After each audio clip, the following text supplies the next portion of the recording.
Welcome to the Encore Audio Archives YouTube channel. I'm Taper Dave, and this is my channel. I've uploaded hundreds of talks here that I've recorded at meetings in West LA, and I've also recorded conventions starting in 2013. I've got a bunch of those up. And Walt and Mary Murray, the original owners of Encore Audio Archives, started the company in the 80s, and Walt recorded Joe and Charlie's and a bunch of stuff down in Vista, California. My sobriety date is June 20th of 1994.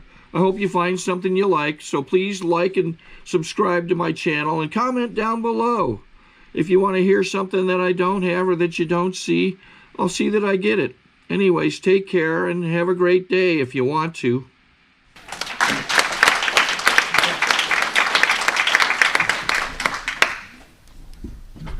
Thanks, James. I'm Kelly, member of Al-Anon. Hi, Kelly. And it is very much a pleasure to be here tonight.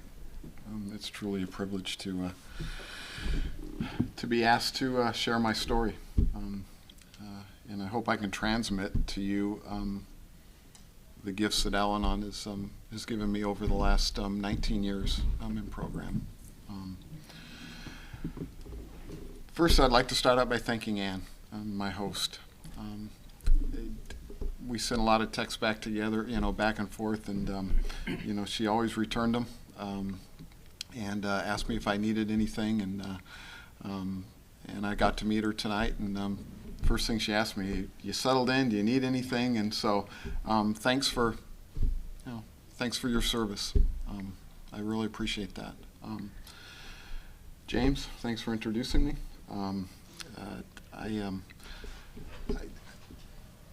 I sponsor James in Al-Anon, and for the last probably 3 or 4 years, and one of the things that I've been given is one of the tools is a call time, a committed call time, and when I first started sponsoring him, and it worked out to be 7 o'clock on a Monday night. It wasn't one of those things where I made it tough for him and this little hoop that you have to jump through and let's see if you're committed to it, but it was just hey, that seems to work for both of us. Let's give it a try. And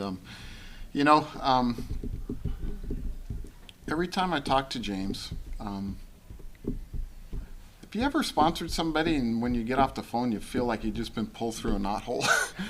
Where it just seems like you've just been kind of just worn out. I could say that as many times as I've talked to James on the phone, I've never felt that way. And it's my belief that when you get off the phone and you've had a conversation with someone, whether it's 10 minutes or an hour long, and you don't feel drained, that there's something spiritual that's happening there. That there's something happening, and I always felt that with James, and it's really truly been a joy to walk this path with him as not just a sponsor, but also as just another member of Al-Anon. Just wanting to get better, and then of course Tricia, thanks for her confidence and her accommodation to my schedule. Tricia heard me speak, I don't know when it was, maybe a year ago, and she's very adamant, and she seems like a lady that gets what she wants. And she asked me, and I said, well, I don't know, it's Easter weekend, and in our family, this is kind of a big weekend, and she said, no, we'll work it out. And so it worked out that I could, speak tonight, and then tomorrow my wife and I were going to leave, and we're going to go be with our family for the holiday, the weekend, and be with them. And so thanks for being just so trusting and accommodating. And lastly, my wife Rose, she's here tonight, and as a support, she's been in Al-Anon for 15 years. We just celebrated her birthday, and if I have time, I don't know who's keeping track of time or not, but if I have time, I certainly would like to talk about.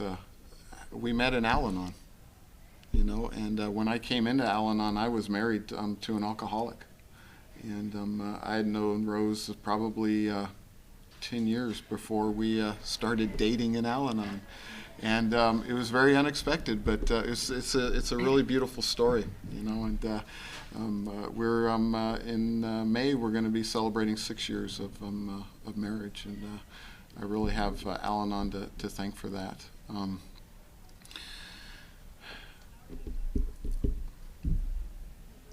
I'm a,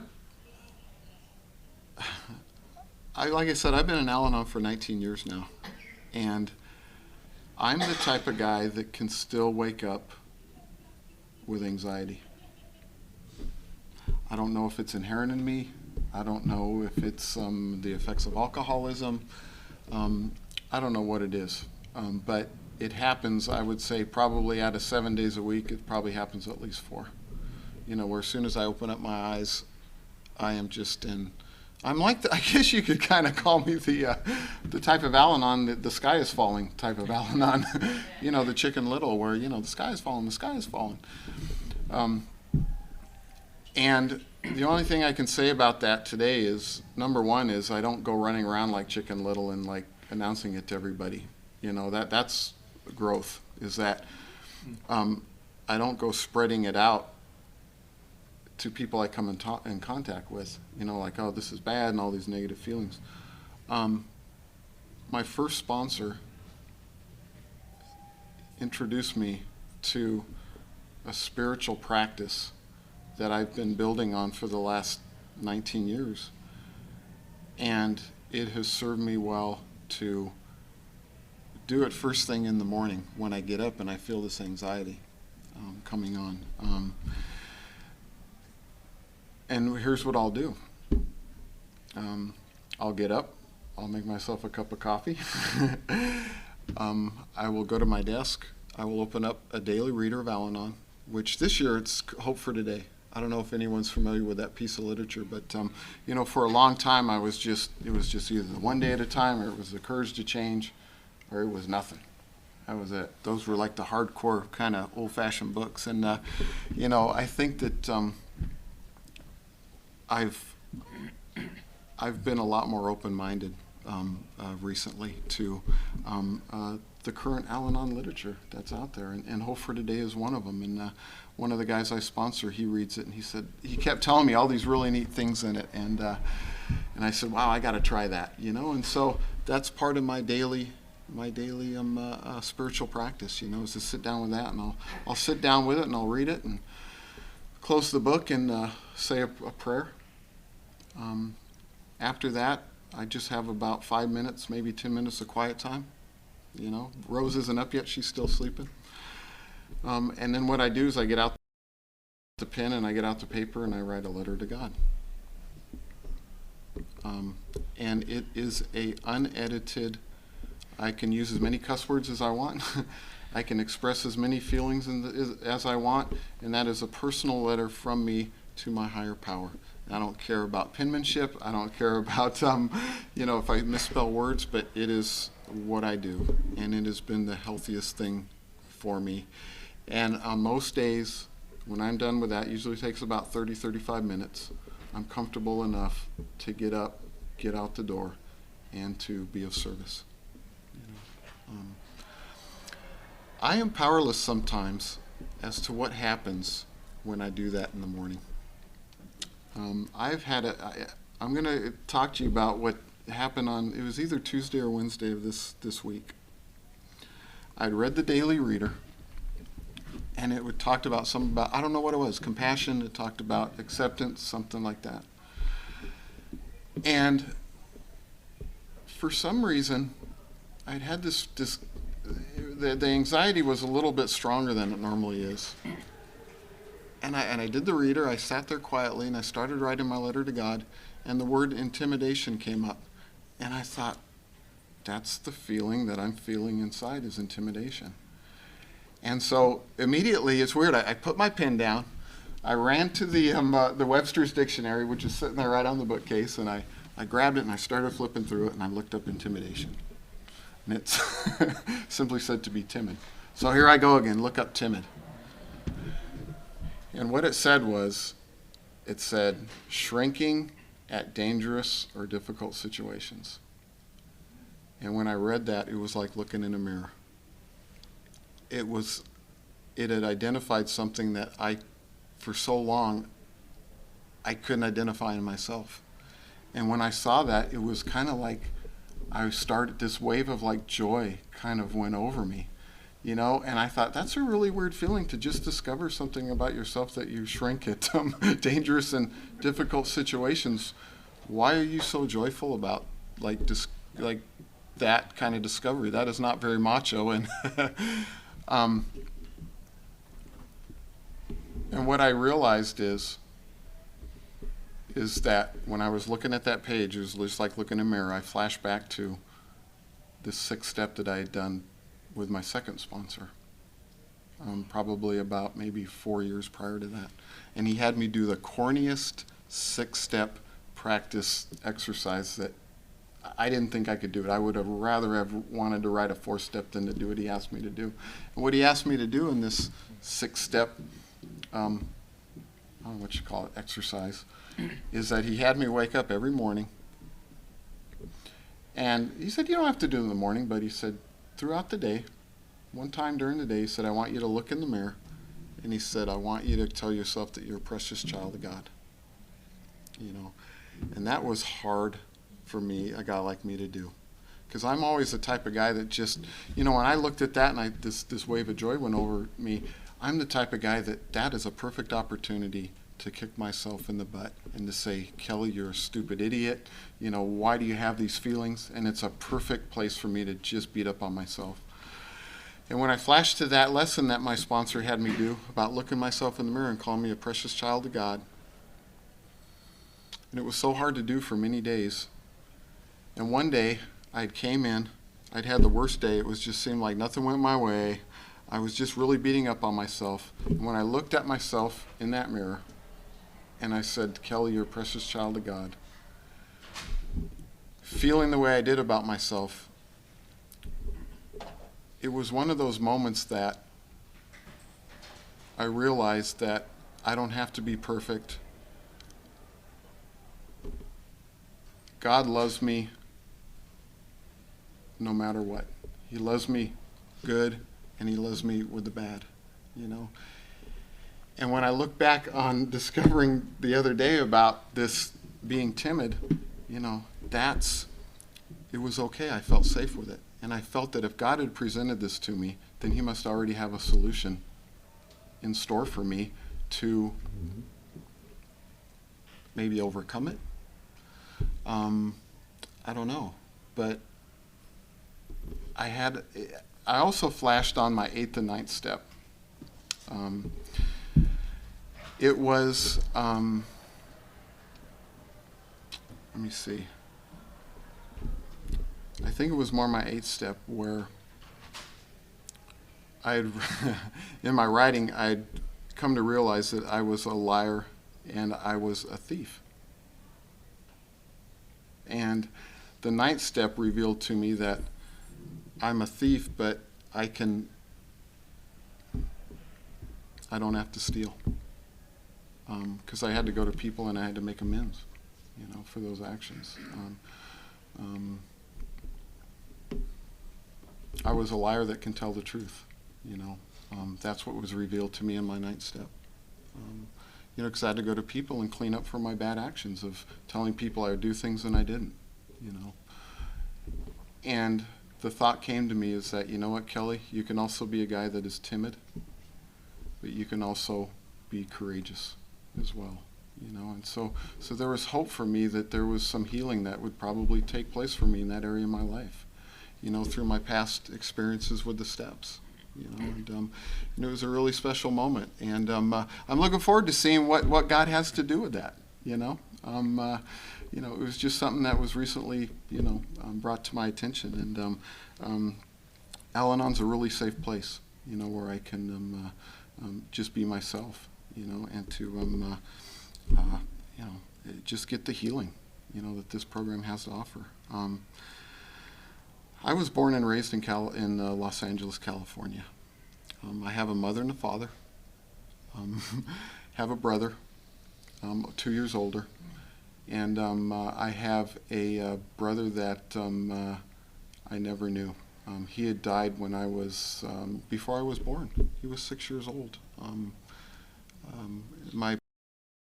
I can't imagine what that was like for my parents to lose a child at 6 years old. You know, then my brother came along about, I don't know, maybe 10 years later, and then I came along a couple years after that. You know, I got to know both sets of grandparents. I got to know Grandma and Grandpa Kwasnicki, which were my dad's parents, and I got to know my Grandma and Grandpa Otis, which were my mom's parents.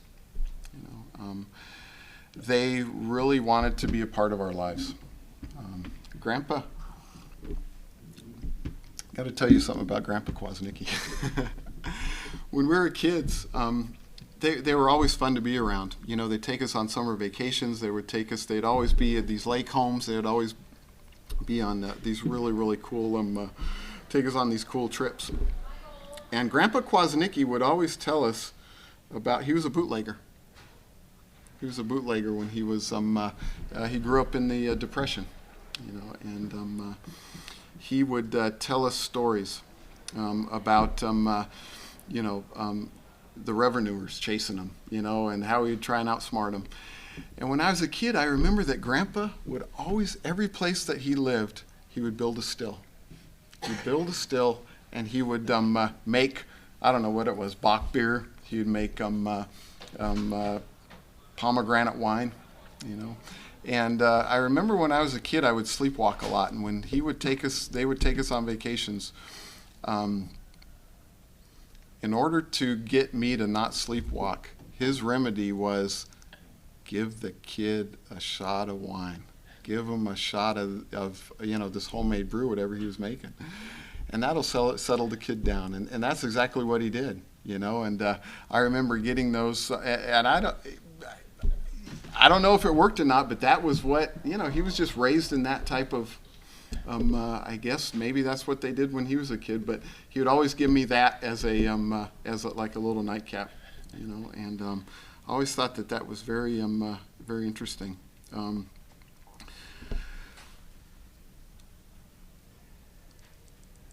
After I did my 4-step, I found out history of my family became a little bit more important than it did. It took on a little bit more meaning. And things that didn't hit the radar before, you know. When I was in Al-Anon, these stories would come back to me, and I'd think, wow, that's real interesting. One of the interesting stories is that the last name Kwasnicki, I don't know, I just thought it was just a normal name. I just thought it was just, you know, it's a Polish-Russian name, you know, and I never knew the meaning of it. And I was working for a guy that was a Russian linguist professor. And my buddy that was helping me with the job, he knew that this guy we were working for was this Russian professor. And he said, hey, man, he goes, my buddy's last name is Kwasnicki. And the professor goes, wow, that's really interesting. He said, do you know what that means? And I said, no, I have no idea. I didn't know there was a meaning to it. He said, well, yeah. He goes, let me tell you what it means. He said, the first part of your name, Quas, it's been Americanized, but it really, before it was translated, it was the word quash. And he said, basically what that is in Russian is, he said, it's basically a farmer's, kind of a peasant's brew. It's like a bootlegged, it was like a wine. He said the peasants used to take whatever they had on hand, and they used to ferment it, and they would pass it around, and that would be what they would drink. And he said, and the last part of your name, Nikki, simply means maker of. And so he said your last name really translates to someone in your past, some that made this particular brew for whatever it was, maybe the city or the county or the area. And so when I did my 4-step, those kind of things started to pop in, like, oh yes, okay, now it's starting to all come together, you know. This whole idea of Grandpa, you know, making things, and then, you know, the stills, and then you know, giving the wine to me, and it's all making sense, you know. And so that's a little interesting history on the Kwasnickis. And then of course my grandma on my mom's side, I remember one year she asked me, she said, what, Kelly, I really appreciate those sweaters that you get me for Christmas, but you know what? She said, either money or a good bottle of VO would be just fine. And so I said, yeah, anytime, Grandma. It's yeah, it's totally cool. But the only thing I can say about my childhood was that I felt very loved. My parents made me feel privileged. They wanted my brother and I to just be kids. They just wanted us to have a good childhood. And I know that they made a lot of sacrifices in order to do it. My dad was a self-employed grading and excavating contractor. And basically, when he'd take me to work, it was like I got to play on these big Tonka toys. It was just a really great memory. I'd go and I'd get to ride these big 100-ton trucks right in there with them, the big scrapers, the big tractors, and it was just a really, really good memory. My mom, she was a stay-at-home mom. They sent us to private school. She was on the school board. Got music lessons. I got the accordion. My brother got to play the trumpet. Just really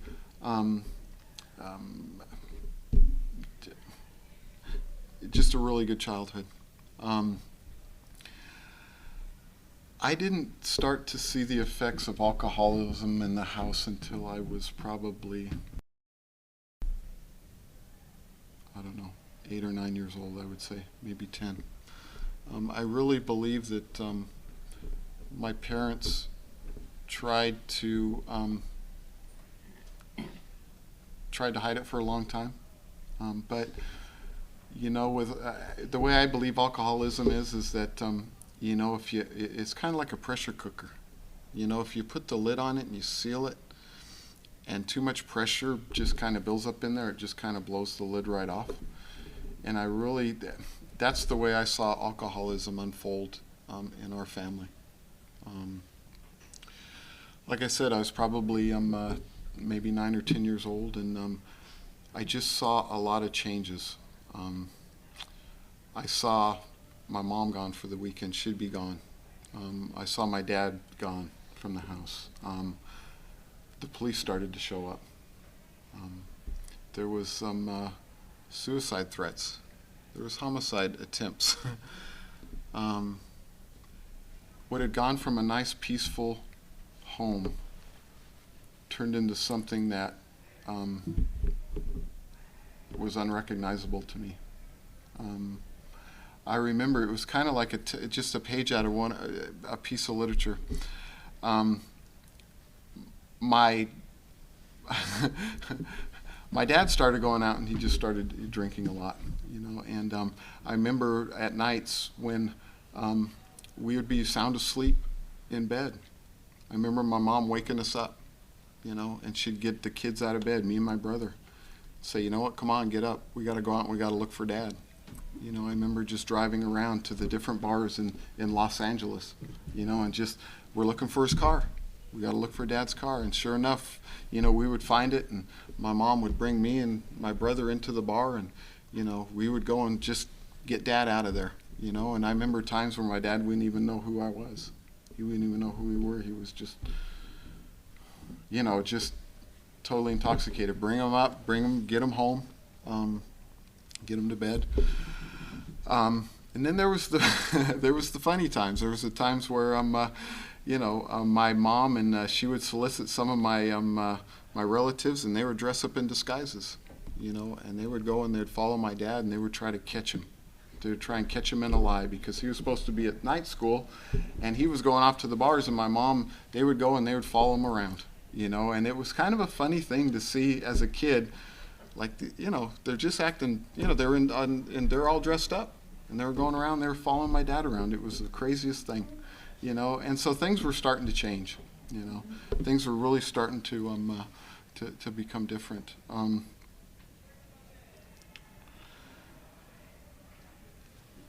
I saw my mom go from a lady that was full of spirit to a lady that was just kind of exhausted. Alcoholism had just ended up exhausting her. I remember one day, Dad was getting ready to go to the bar, and I just so much wanted to be with him, because he was pretty much gone all the time. And I remember begging my mom.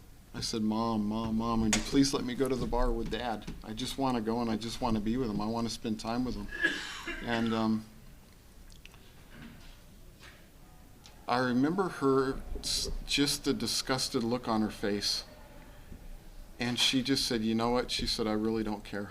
She said, if you want to go with your dad, she said, just go ahead and go. She said, I just can't fight it anymore. And so I went to the bar with Dad. I don't even know if it's legal to take like a 10-year-old to a drinking bar, but I did. I went there with Dad, and it was a very exciting time. I had the time of my life. It was kind of like that thing, Cheers, that bar that you go to, and it was just, I got to eat cheeseburgers and got to drink Shirley Temples, and the best part about it is I got to be with Dad, and by this time, I don't know how to explain it, but the best way that I could explain it is that alcoholism at this point had taken our family and chewed it up and spit us out. I mean, really. I mean, it was something that was unrecognizable, and it wasn't much longer that my mom ended up just she was done, and she ended up moving out, and so so it was just me, my brother, and my dad living in the house. And I've learned that sometimes alcoholism, there's sometimes questions in alcoholism that don't have answers, and one of the questions that I've always carried with me is that when Mom moved out because Dad drank too much, she ended up moving in with somebody that drank as much, if not more. And I could never understand that for the life of me. And as a kid, I'd always ask that question, why? And when I got to Al-Anon, I realized that, what? Alcoholism, sometimes there is no answer to those kind of questions, And so, I could guess. Maybe it's familiar to her. Maybe it was different. I don't know. But that was always kind of puzzling. So now you've got the dad and you've got the two kids. And basically it sent my father into second childhood, And my brother and I, we got to fend for ourselves. He would write checks. He would just sign them. We'd make our way to the grocery store with the shopping cart. Got a lot of burritos, got a lot of fun stuff to eat. It was frozen pizzas and, that kind of stuff. And he always left a number of what bar he'd be at or who he met at the bar or be at her place. We always know how to get a hold of him. The days were easy. The days were really easy because I had friends to play with. The sunlight was out. I got to keep busy. But it was the nights that really, really got lonely. When they talk about alcoholism as the disease of loneliness, I often think of those times in my life. Because what I would do is at nighttime, in order to just kind of make myself comfortable, I'd just go in my room and I'd make up games to play. I'd just make up any game just to distract my mind from what was going on. There was a lot of nights that I just pulled the covers over my head and cried myself to sleep. Just wondering, and scared. My older brother,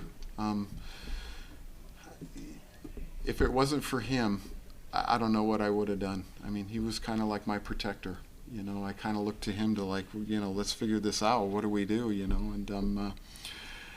And that's just kind of the way that we lived, and we lived like that. And my mom, she tried to come back a couple times, and the result of those times where she kind of came back and made a attempt at reconciliation, she ended up in the hospital in very, I don't know what you call it, like intensive care.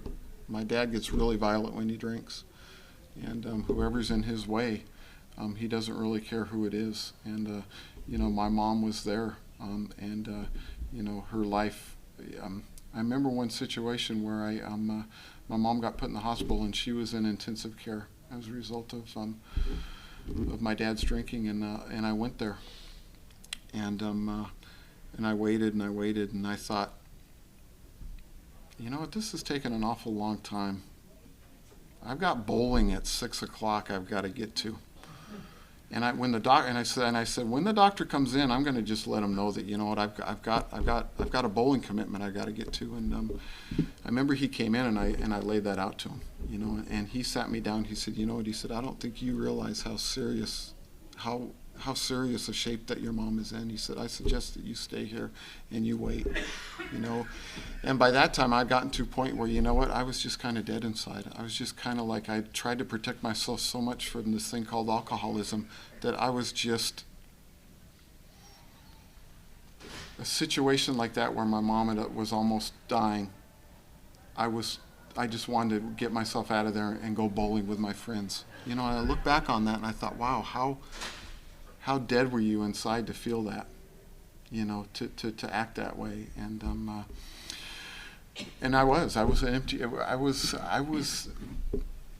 I didn't really feel a lot when I got to Al-Anon, Sorry to interrupt your viewing. Taper Dave here. Just wanted to take a second to ask you to like and subscribe to my channel. Let me know if you like what you're listening. I've got some very good talks here, and this one's a great one. Just curious, do you think this is better than Zoom? Tell me what you think. And so anyway, so there was those episodes, and what happened was I just continued on through high school, and I was very guarded. I never dated in high school. I had a very select few friends that would come over and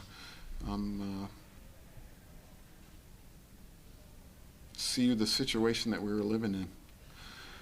I remember in high school, I wanted to just so much be a part of something, and I joined the football team. For the life of me, I don't know why, because I hated that game. And I often think that if I were to do it all over again, I would join the band. I mean, football was rough. I broke my arm, I broke my leg, but it was like I was willing to do anything to just be a part of something. I was willing to do anything to just be as part of some kind of an association, and to have some friends and to have some kind of a camaraderie, and so I remember doing that in high school, and I don't remember much other than it was just a guarded time where very few people came in, and I wanted to control the perception that other people had of me. I didn't want them to know what was going on in the home, and so I made it through high school, did that, and got a job. I was supposed to go off to college. I wanted to get out of there. I just wanted to get out of that house, and I applied for college out of town, and they accepted me, and I was on my way, and I ended up getting a job digging ditches that summer, $6 an hour cash, and that's my profession today. Not digging ditches, but I work in that profession that I had happened to just get that job at. And I'm really grateful to God for that. That was really such a godsend. What had happened not long after that is my good buddy in high school ended up getting married. And he had asked me to be in the wedding party. And I agreed to do it. And so during the wedding, of course, you got the guys on this side in the tuxedos, and you got the girls over here on this side in the gowns. And there was a gal that was over there standing in that line, of the bridesmaids. And I thought to myself, I said, wow, she is really a good-looking gal. She is the best-looking one out of the bunch. And I thought to myself, you know what? Don't even bother asking her. Don't even, because you've got such a, this whole thing about, I was so ashamed of what was happening in my house, and I had such low self-worth that I couldn't even get up the courage to go and ask her to Hi, my name's Kelly, and introduce myself. Well, apparently she was doing the same thing. She was on that side looking over to the guys in the tuxedos, and she, I guess she kind of took a fancy to me. And to make a long story short, what ended up happening is that after they got married, our friends had a barbecue. She happened to be there. She didn't have a ride home. I happened to have a car. And this whole thing was set up. She told her friend, like, wow, I really like Kelly, and so I ended up driving her home that night. And it was really neat because that night I took her home, and I just kind of sat on the couch there, and we talked for probably 2 hours. And I got to tell her about Grandpa Kwasnicki, and I got to tell her about these things, and it's the first time I really opened up to anybody, and we exchanged phone numbers, and I didn't think anything was going to come of it. I just thought, well, that was nice. It was a nice thing. I'm just going to go back onto my life, and that was it. And, it was probably, I don't know, maybe a couple weeks later, and it was nighttime. It was probably 10, maybe 10:30 at night. I was in bed getting, I had to get up for work the next day, and my telephone rings. I pick up the phone, and it was her. It was Louise on the other end of the line, and she had said a couple words, and her words were basically, "I need you. Would you mind coming over?" And for an Al-Anon, for an Al-Anon of my type, I would rather be needed than to be loved. And I remember that feeling of exhilaration that ran through my bones when I hung up that phone. I was sound asleep, but after that, I jumped out of bed, I got my pants on, and I was over there, and I was over there like that. It was the most exhilarating feeling I had ever felt, and I got there, and she had answered the door, and, we started talking, and next thing I know, I'm talking, and then I looked at her, and I'm like, Louise, and yeah, she apparently looked like she was asleep, and so I thought, well, it doesn't look like she's waking up. I was yelling, and she was just there, and I thought, well, I'm just going to kind of make myself comfortable, and so I just went into the other room, went to the refrigerator, and I looked down, and the garbage can was full of beer bottles, and I thought, well, she must be a real lightweight. If she passed out with just those 6, this is, well, what ended up happening is that I just, I watched TV, and I just laid there on the couch. It was like an L-shaped couch. She was passed out on that one. I fell asleep on this one. And I woken up in the morning, and she had woken up, and the first thing that out of her mouth was, "What are you doing in my apartment?" And my heart just sunk. I thought you needed me. And that was my first experience. That was my first interaction with a blackout drinker.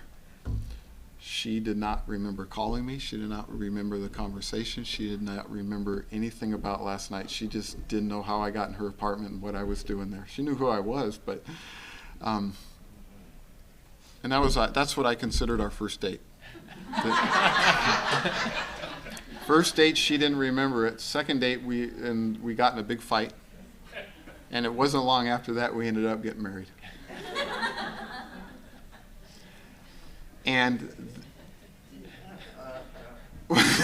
and it happened like that. She had not known. Her mother had passed away probably about 5 months prior to that of cancer. She never knew who her father was, and she had very limited relatives in the United States. They were all in Scotland. And I remember that she drank a lot. And I remember that was when I consciously remember sitting myself down and having a conversation with myself saying, you know what? She does drink a lot, but you know what? If I had lost my mom to cancer and I didn't know who my dad was, maybe I would drink a lot too. I remember that consciously I started making excuses for the drinking. And of course, as we know what alcoholism does, it progresses. And in this relationship, it started to progress, and it started to just really snowball. And the more it started to progress, the more I started to fight it. I remember situations where I would just I was starting to really take it personal. I was really starting to take her drinking personal. It was almost like I wouldn't mind if she would just drink and pass out, but what was starting to happen was she was starting to drink and she was starting to embarrass me. We had some friends over one night for dinner. It was just a harmless little dinner party. You know, small apartment, had friends over. And I remember, what could go wrong with that? And I remember during that night, my buddy was saying, Kelly, what's your wife doing? And I remember, it was a small apartment, I remember looking behind me and she was putting the salad in the wash machine.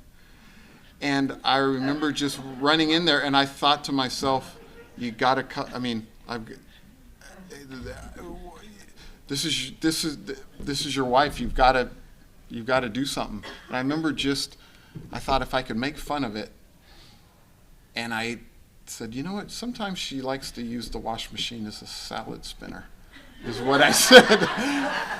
You know, and what I found myself doing now is I found myself, in order to kill the pain of this uncomfortable, embarrassing situation, I started to try and just laugh it off. I started to just kind of joke about it, and I started to kind of just, well, let's just laugh about it and maybe the pain will go away. It wasn't long after that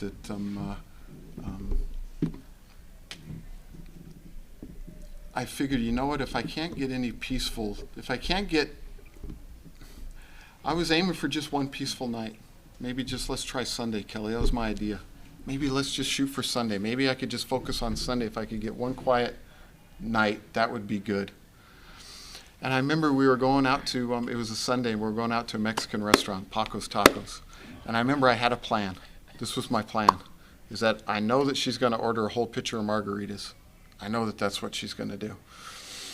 And so I thought, okay, what I'll do is when she orders, here's what I thought was going to happen. She would order a margarita, and which she always did. I mean, every time we went to a Mexican restaurant, she ordered a margarita. And I thought, here's what I'm going to do. When she orders that margarita, I'm going to add, that's it? Oh my God. Wow. I'm so embarrassed that I'm like not even out of my, I haven't even gotten into recovery yet. To sum up my relationship with alcoholism with my ex-wife is that I thought that I could control her drinking in this way. I wanted her to drink enough to need me, but I didn't want her to drink so much that she embarrassed me. And I thought that I could control that. Because when she started drinking, she was a blackout drinker, and she would always need me to put the pieces of the puzzle back together the next morning. Kelly, what did I do? Kelly, what happened? Did I make a fool of myself? Did I embarrass myself? Where's the car? Where's this and that? She used to call me Robin Hood, because I'd always be there to just rescue her, And on the nights and the times that nothing happened, I would make things up. I would say, oh my God, wow, was that a bad night? And it's so bad I can't even talk about it. And what I was doing was I was getting so jealous. I was in competition with alcohol. And I was so jealous of the relationship that she had with it that I felt that alcohol was doing, it was the intimacy that she had with alcohol that I was jealous of. And it angered me. And I remember when she got sober, she had that moment of clarity, that incomprehensible demoralization where I was not there to rescue her. And she came in, I remember it looked like she'd gotten into a fight. It was a bad night. And she came in that morning and she said, you know what, Kelly? She said, I think I'm an alcoholic. And to an Al-Anon, those would be golden words. Those would be words like, wow, yeah, finally you get it. You're an alcoholic. And my first response was, no, you're not. You're not an alcoholic. We are going to figure this out and we are going to move ahead. But you are not an alcoholic, And I realized one thing that I like to do is I told her, I said, we're going to move as far away from we can as this situation as possible. And that's what I believed. I figured that if I could detach myself enough from this painful situation and get it behind me and forget it even happened, that I truly believe that I wouldn't be affected by it. And that was a lie that I lived a long time. And that is so untrue, you know. Sally Carpenter, I heard say when I first got into program, is when you bury your feelings, you bury them alive. And I did that, and I found that to be true, you know. She got sober. I got into Al-Anon. Let's just speed this up super duper quick. Got a sponsor, started working the steps. Got commitments. He asked me how my relationship with my mom and dad were. And I said, well, I don't have a relationship with my mom. That's how that is my relationship with my mom. I don't have one. And I thought I lived like that for a long time. And I thought that was okay. I thought that was normal, you know. And he didn't think that was, you know. He had got me busy on sending her cards for Mother's Day, you know. And when I got to the 9th step, you know, I got to address my actions toward my mother, you know, because she had left, and you know, she didn't want to leave. You know, she felt that alcoholism had kind of pushed her out of the house, and she'd always come back, and she'd always look for some morsel of love from her boys, you know, and she was always easily pushed away, you know, and I did that for many years, and it got to a point where I just ended up pushing her out of my life, and I got to address that, you know, in my 9th step, and there's a lot of really neat blessings in that story. But from what I can tell you today, is that whenever my mom asks something of me, I don't tell her how I feel about it. I just do it, because she is kind of unsettled, and I know for a long time she was moving around from place to place. And I said, God, I asked my sponsor, I said, do I have to move her again? I mean, I moved her like 6 times already. He goes, shut up. He said, you go move your mom, and you're not to say a word about it. He said, you are to be of service to your mother like you would be to a newcomer, you know. And so to this day, I mean, I keep in contact with my mom. She's 81 years old, God bless her, you know. And we have a really, really good relationship as a result of Al-Anon. My dad, you know, the guy that who's drinking bothered a lot of people.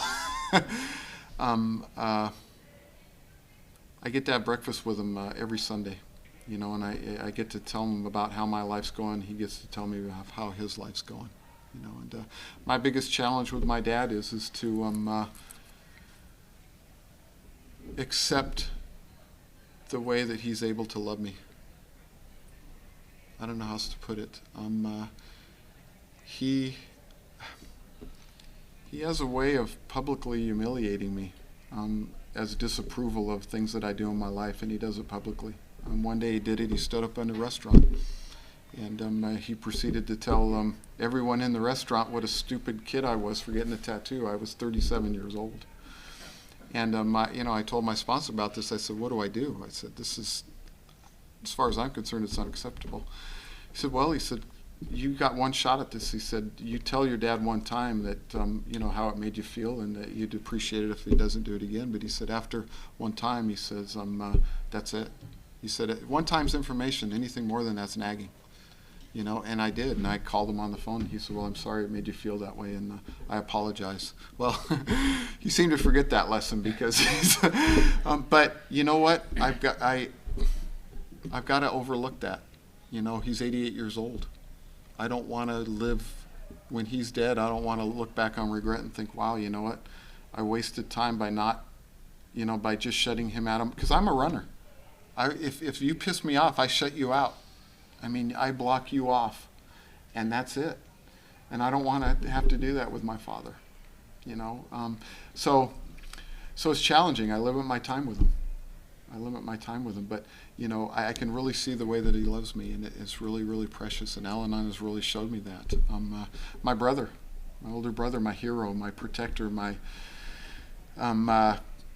he's in program today. He's got 5 years in a 12-step program, and you know, for the longest time, I thought, my God, I said, he grew up in the same house as me. Is my perception off? I mean, I'm the only one in my family in a 12-step program. Did I really experience the things that I did in that family, or is this some kind of over dramatization of my, you know, of my mind and my thinking? And sure enough, like I said, he ends up in a 12-step program about 5 years ago. And the conversations that him and I have are absolutely amazing. I get to meet my brother all over again. I get to meet my father all over again. I get to meet my mom as a person in recovery. And it's a really neat deal. I don't know if my time's up, but like I said, I got married. I divorced the alcoholic, and I got to leave that relationship pretty clean. She's coming up on 20 years of sobriety.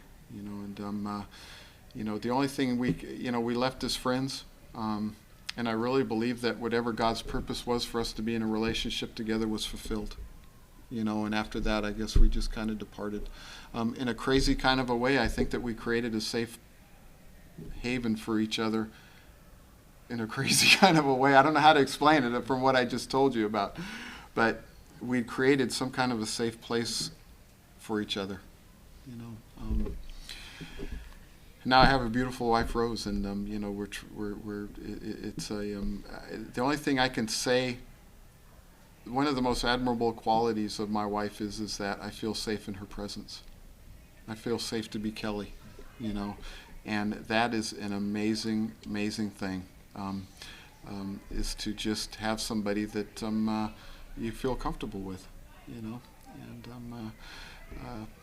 anyway, I don't know, it's my time. Obviously, I'm probably done, but I so apologize for just totally skipping over the recovery and giving you just, kind of the way it was and what happened.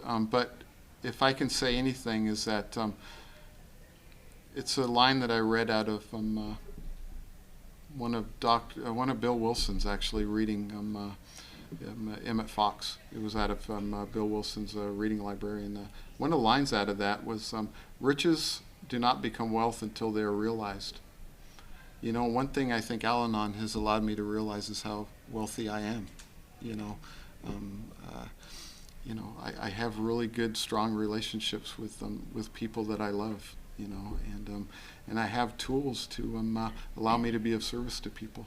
Today, and it really, really is a blessing. In my life. And Trish, once again, thanks. Thanks for just allowing me to get up here and just share a little bit about myself. And I hope I transmitted to you some of the gifts that Al-Anon has given to me and to my family. And so, thank you for listening. I think we got a great talk going on here. Thanks for watching the channel. Taper Dave here. Just curious, do you think this is better than Zoom? Okay, this is how I prepare my drone for launching. I like to do it inside the cab of my truck so I'm not standing outside in the weather. To install the joysticks for control, up and down, right and left, powered on. I have an Android phone that I use to connect it to the drone with. And it's actually controlled through the iPhone, through an app. Oops, wrong way. It's actually controlled through the iPhone, or through this Android phone, through the app. It's actually controlled through the Android phone, through an app, and you connect it through this short connection right here.